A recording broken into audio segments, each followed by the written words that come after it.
It's Rick for Wednesday, November the 2nd.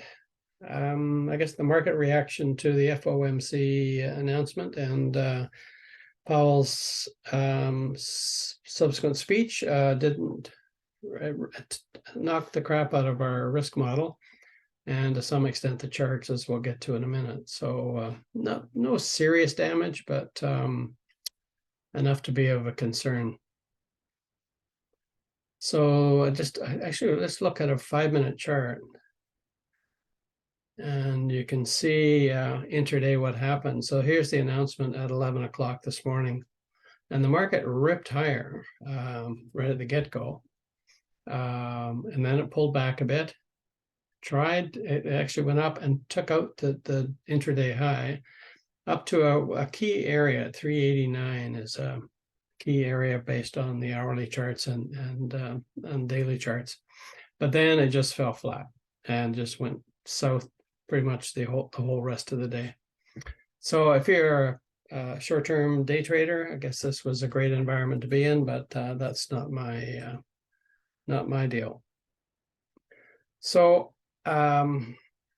we've come down now. We've closed right at the lows, which is not great for tomorrow. But we'll see what the reaction is to the reaction. This could go further south, or we could come down and then just ride back up again. I won't do it tonight, running out of time, but I will prepare a video over the next day or two, how to prepare yourselves. For those of you that still may have significant investments in your RSP or other accounts that are with an advisor and are mainly fully invested, it's time to have a conversation with them to what you can do to protect you in the event that this gets really serious.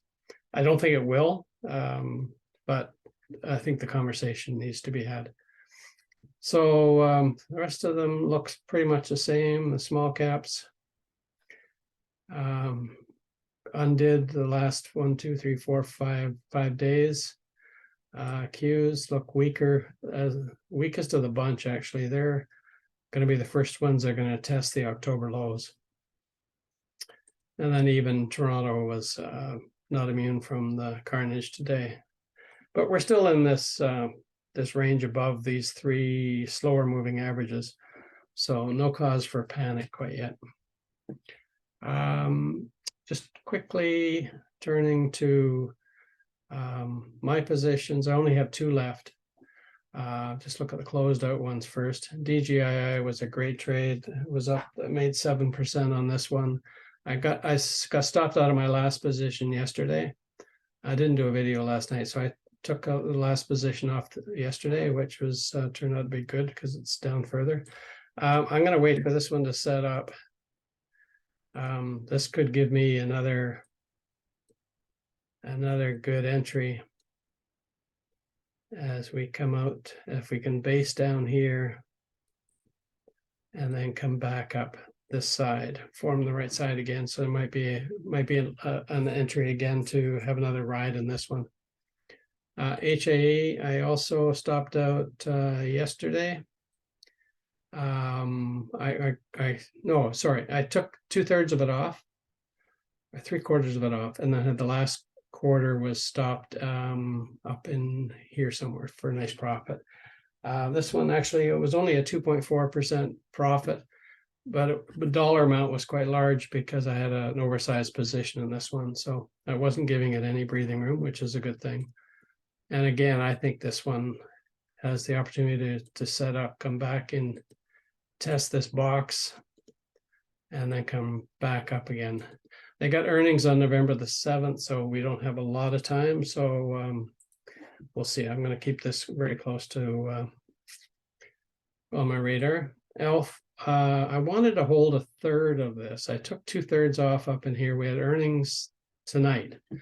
So I had enough cushion when it was up in here to hold this overnight, because I just had a feeling that earnings were going to be good. But I did put a protective stop in here that took me out. So I ended up with a almost a 6% gain on this. But looking at it after hours, it is up 12%. So it's up, it opened up here somewhere. So, but you can't take a chance. In this kind of a market, it could have easily gapped down 12%. So to me, safety first. And then my SSO trade I took off yesterday, which was a very good thing. That also was only a 2.4% profit percentage wise, but again, dollar wise was not insignificant because I'd had an oversized position. I did add a couple of things yesterday that are going to probably stop me out tomorrow.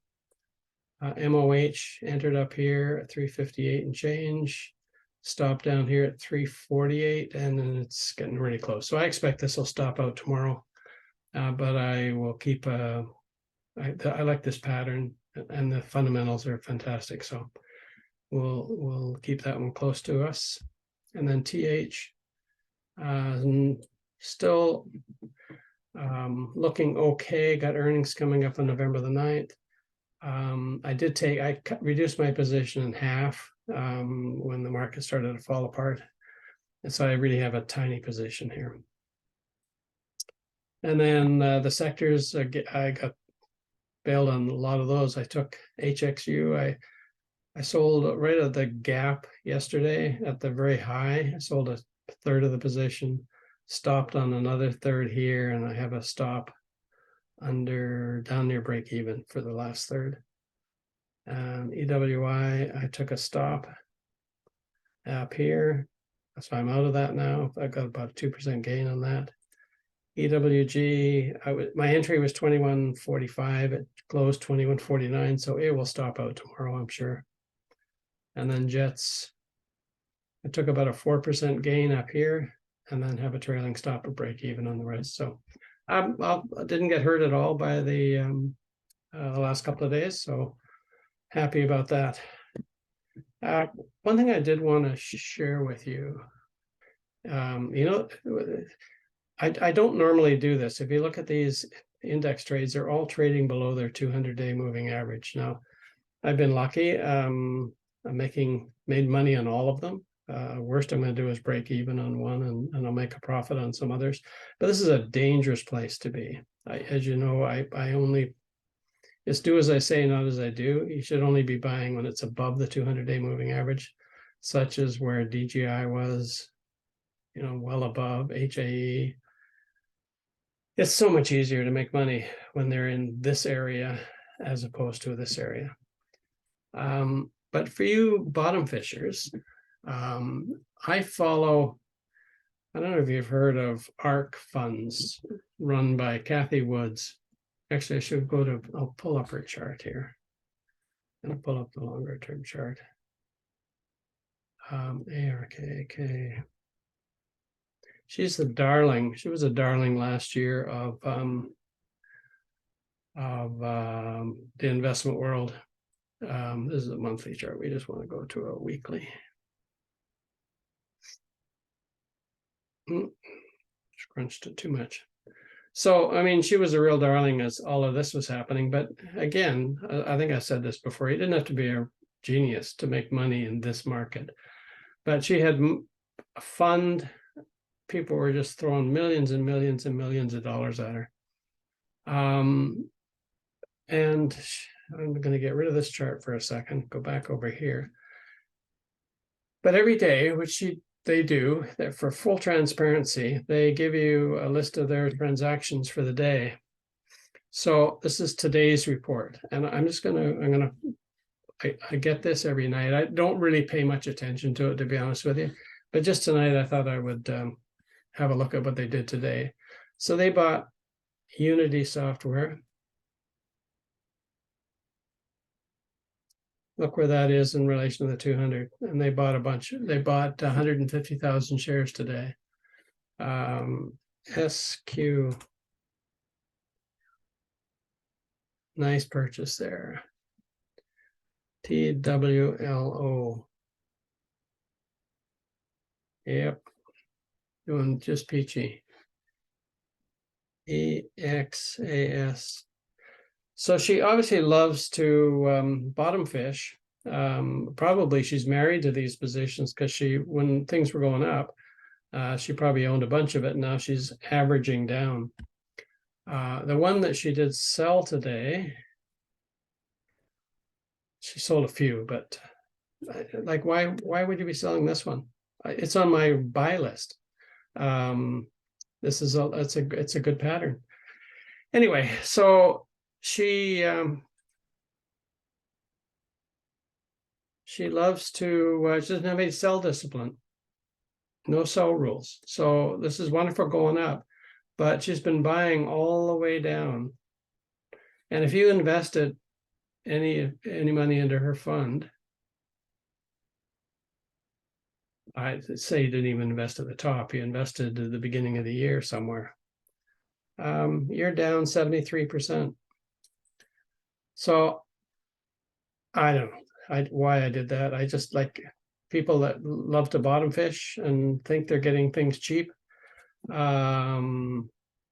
It's a fool's game. It just doesn't work. You have to buy things that are going up. You don't buy things that are going down. Okay, that's my rant for the night. And so I'm still optimistic. If I look at the US dollar, I still see, even with the damage today, unless the US dollar keeps on going higher and higher and higher, I think the US dollar is getting near a peak. Especially if we go over here and we look at this weekly chart. Actually, if I make this a monthly chart and look at a lot of years of history, only 3 times, this is the 3rd time in history that we've gotten this far and we're at new high ground.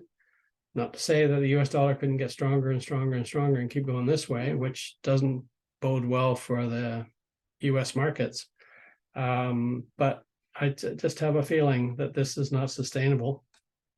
And we're going to roll back here, and that'll be good for the markets. So this is why I'm still cautiously optimistic on the market. But even having said that, I'm assuming MOH will get stopped out tomorrow, and I will be down to 97% cash and only 3% invested. So I'm still not going to get very aggressive, and I suggest that you guys have the same sense of caution.